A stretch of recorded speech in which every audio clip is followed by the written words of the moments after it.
Cher Agostino, je crois que cette convention de partenariat s'inscrit bien sûr dans ces échanges particulièrement importants que nous devons continuer avec nos pays amis. Et quand on sait ce que représentent aujourd'hui les échanges économiques entre la France et l'Italie, ou entre l'Italie et la France, qui est quand même le deuxième partenaire européen de la France, avec plus, je crois, 106 ou 107 milliards d'euros d'échanges économiques sur l'année 2023. Plus que jamais, je crois qu'il faut renforcer justement cette coopération.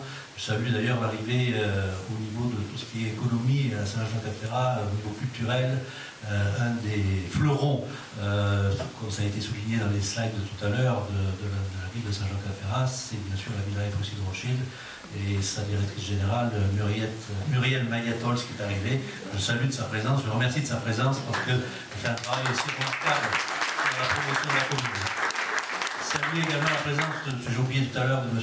Pierre Camara, qui est directeur adjoint du Grand Hôtel du Cap-Ferrat, Four Seasons, qui est ici, et du directeur général de l'Hôtel Royal Riviera, Bruno Mercadal, entre autres aussi vice-président de l'UMI, qui est ici aussi. Donc je vous remercie de leur présence parce que ce sont là aussi des fleurons pour l'accueil de nos amis transalpins, de nos touristes, quelle que soit l'hôtellerie à Saint-Jean, et quelque chose de particulièrement important. Sur les deux slides, les slides qui ont été présentés d'ailleurs sur les deux hôtels, le Grand Hôtel est de 1908. D'ailleurs, vous avez remarqué une certaine similitude, je veux dire, dans l'architecture, parce que le patrimoine immobilier est particulièrement important à Saint-Jean, c'est le patrimoine architectural, et le Royal Riviera est de 1904 et a fêté également ses 120 ans, comme la commune de Saint-Jean l'année dernière. Donc tous ces échanges sont particulièrement importants et la convention que nous signons aujourd'hui, c'est justement pour renforcer cette coopération. Vous avez bien souligné, la France vers l'Italie, l'Italie vers la France, c'est l'ouverture à l'économie, à la culture, à l'art. Il n'y a pas de frontières justement dans ces échanges-là, et c'est ça qui est particulièrement important et qui est séduisant quand on met en place des coopérations de cet ordre-là. Je crois qu'il n'y a pas de limite non plus au niveau de la coopération, elle est économique, artistique, culturelle, démographique, et vous savez toutes les origines que nous avons en commun depuis des siècles et des siècles avec l'Italie, qui est probablement le pays qui est le plus proche à tous les niveaux de la France. Et encore une fois, je suis vraiment ravi aujourd'hui que nous puissions mettre en œuvre cette coopération, de la développer de plus en plus avec une politique événementielle qui est déjà agressive.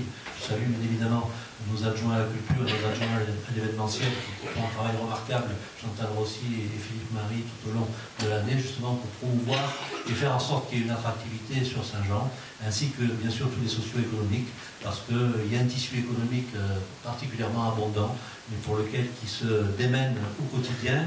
C'est une presqu'île, Saint-Jean, donc il faut y venir. Elle a un emplacement bien évidemment exceptionnel entre Nice et Monaco, à 10 minutes aussi bien équidistant de Nice et Monaco, une demi-heure de l'aéroport international, cette plateforme aéroportuaire. Je salue également bien sûr tout le travail fourni par le président Franck Gonadel pour maintenir cette activité économique au plus haut niveau, je veux dire, de notre département et qui permet justement le rayonnement de notre territoire métropolitain, mais bien au-delà des départements de la région, parce que au travers de cette signature aussi, c'est mettre en avant vos régions. On parlait tout à l'heure de la région des Marches, bien sûr, mais aussi de la Ligurie, qui sont les frontaliers, la Lombardie et le Piémont, qui sont quand même trois régions particulièrement importantes au niveau économie et qui sont les régions, on va ainsi dire, frontalières avec la France. Donc voilà, je suis ravi que nous puissions continuer, commencer cette coopération, continuer, s'inscrire dans une coopération internationale qui existe déjà entre nos deux pays, mais qui plus est sur nos territoires respectifs. Donc merci encore à vous toutes et à vous tous d'être présents ici. Je remercie encore une fois la direction, et puis également Giulia Guastanel, au niveau des relations internationales, qui a préparé également tout ce travail-là.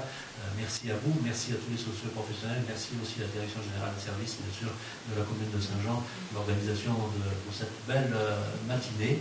Et puis on parlait d'art finalement, et finalement, quelle est une des plus belles représentations de l'art au niveau mondial aujourd'hui, sous les yeux de notre Joconde, que je salue ici, d'un artiste italien exceptionnel, que je ne nommerai pas, vous le connaissez tous bien évidemment, mais cette œuvre a été réalisée par Mauro Modiani, grâce à Giovanna Maragliano qui est ici, avec qui nous l'avions réalisée, je crois, en 2017-2019. Voilà. Donc elle est là pour nous porter également bonheur. Voilà, merci à vous toutes et à vous tous, je crois qu'on va pouvoir passer.